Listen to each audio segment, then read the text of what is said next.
another podcast. My name is Dr. Jason Wiggins, and I am your Gen Z and Millennial expert. Today's date is January 7th, 2020, and it's Thursday. We're almost to the end of the week. So, hallelujah. What a week it has been. I believe this is episode number 84, and we are just getting started on this Thursday. As we kind of think about the events of yesterday, and as I was out working today, and on one of my stops, I happened to see a bunch of firefighter cadets. It's their first week of training, and they're all probably right around the Gen Z age. They fall probably between 20 to 25-ish, maybe even a little bit. So they're like borderline millennials as well.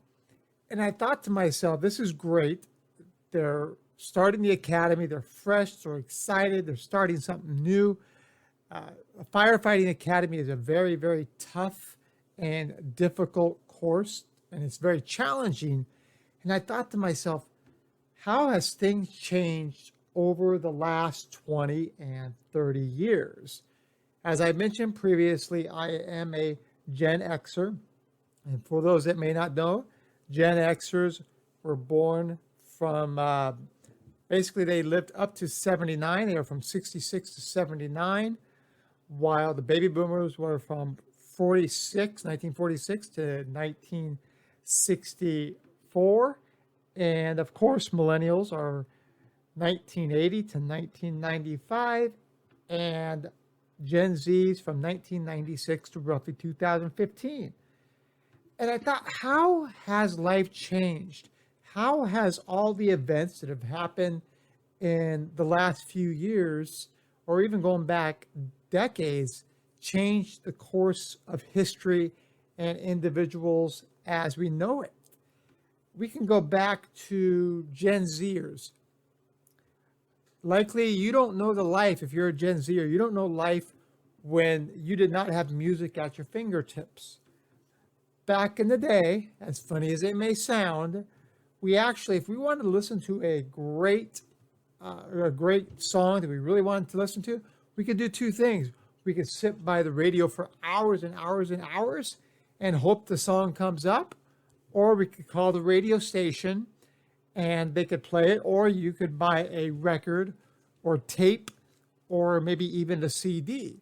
Those were ways that you could enjoy music. Now, the flip of a button, iTunes, anything you have available for music-wise, you can listen to it.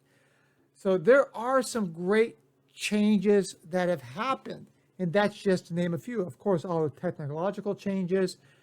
We can go back to roughly 1997-ish, and the internet started really becoming primarily used by a lot of homes. And they were using internet providers like AOL. There's an old joke that when you start up AOL, you could start, go use the restroom, come back, and you might actually have dialed in. Basically, you would use your phone line to get online. So you hear a doop, doop, doop, doop, doop, doop, doop, doop, doop, doop. However, if somebody was on the phone, then they would pick up the phone and you would be kicked offline. And then everything was at your fingertips, but it was snail paced. Now, if you're a Gen Zer and a millennial, you probably have never experienced what true dial-up is. You may have heard people have AOL accounts, and you think if you have an AOL account, you must be really old. Well, folks, I must admit, I still have an AOL account. I've had it for probably 23 years. I rarely ever check it, but it is there. So yes, I am a Gen Xer, and therefore I am middle-aged and old. But as I was thinking about what technology has done and all the trials and tribulations that Gen Zers and millennials have had to face, one of the things that we faced in a different era was bullying. Bullying was something that happened on a daily basis. I can remember walking down the hall and kids just slapping my books, and they just fell all over the place. How embarrassing. And then a nice looking girl back then, I think I was in middle school, she came up and helped me pick up my books and get all my stuff. So that was really nice. But that's what bullying constituted. Maybe pushing pennies down the hall with your nose in high school, or calling your names, or wedgies, or whatever it may have been. But that was how bullying was back in the early 90s, 80s, whatever it may be. Now, bullying is even bigger. You have cyberbullying. So people can spread false claims about you all over the World Wide Web, and it never really goes away. And so imagine your reputation, the stress that you must feel as a Gen Zer and millennial is I can only imagine it's really difficult. So they used to say things were more simpler back in the day, and there is a lot of truth to a simplistic life. Now, on vacations, you just want to go hide in a little small area or a town where there's very little going on and just enjoy relaxation and not the rush pressures and everything that life has to offer. Now, the other challenge is, if you're a Gen Z and millennial, is your parents. There's so much stress, so much so much expectations riding on you as a young child, not only from your parents, teachers, coaches, because when you're younger, you may try different sports, try different activities that are fun for you. But then all of a sudden, you decide, you know what, maybe I like baseball, maybe I like football, maybe I like basketball. Well, back in the 80s, 90s, you could play all three sports. You could play basketball, baseball, and football. However, now there's so much pressure on these young athletes. They have travel ball and all that now they can only pick one sport and play because they have to be so good because of all the competition that they receive every day from other people within their grade. And that is a lot of stress. You don't get to enjoy a lot of the things. So when we say life is a lot more difficult now, I would totally agree 100%. And then every 5 to 10 years, we seem to have some sort of disaster that occurs, some event in our nation's history that sets many millennials and Gen Zs back.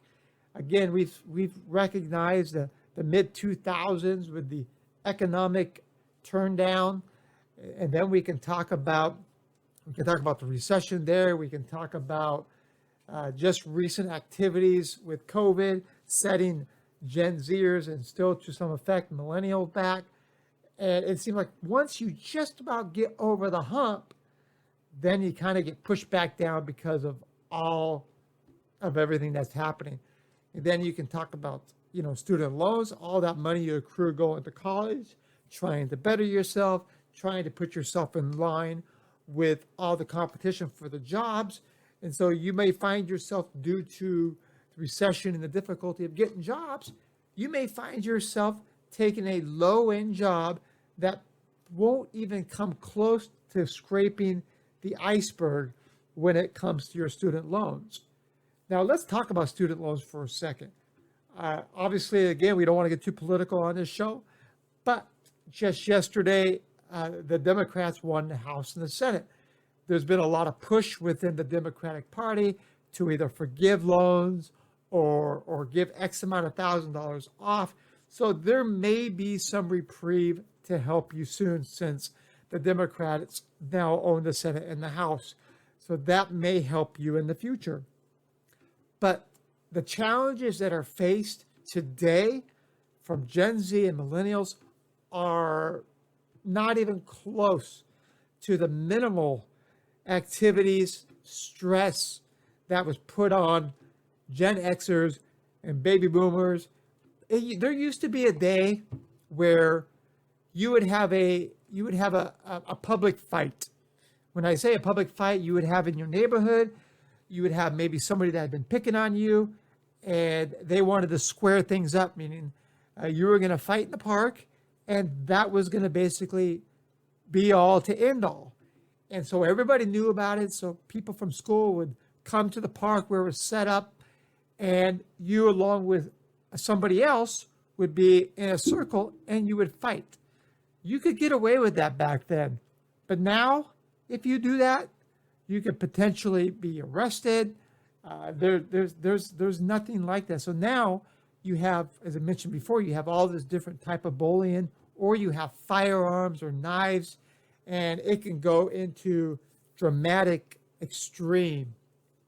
So just wanted to make the key points today that life is a lot different than what it was like back in the 90s, the 80s, and before. Because now you're faced with so many different pressures, so many different obstacles. Everything is so fast paced. There's almost not even a second to breathe. And so what I would suggest, and the whole point of this, is take the time for yourself. Take the time to realize that, yes, life is extremely difficult. You have obstacles, you have challenges, you have all this stuff just coming at you with a super sort of sense of rush, and you just can't get out of the way. It's like somebody shooting a paintball gun at you and you can't dodge the bullets. And there's no way of dodging the bullets. So what do? You get behind the barricade, you take a deep breath, you breathe, and you just think, what is life like when it's not in the rat race? Why does everything have to feel like you are downtown New York and life seems so much more difficult?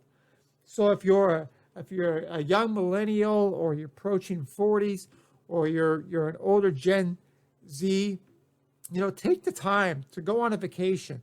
If it's with your family or with your young children and wife, take the time to enjoy the nature. Take the time to relax, take a deep breath, and realize life doesn't have to be so fast paced. You can enjoy it. You can just suck it all in and realize that life does not have to be that difficult. As always, I really appreciate your listenership. Everything we talk about is about Gen Z and millennials and those that ultimately lead them. As always, the best way to get in touch with me is via the website, which is genzandmillennialexpert.com, or via my email, jason@jwigginsconsulting.com. As always, thank you very much. I look forward to talking to you again soon on our daily podcasts, Monday through most Fridays, and we're glad to be back for a full week this week. So if it's in the morning, afternoon, or night, be safe, take care, and I look forward to talking to you later. Bye-bye.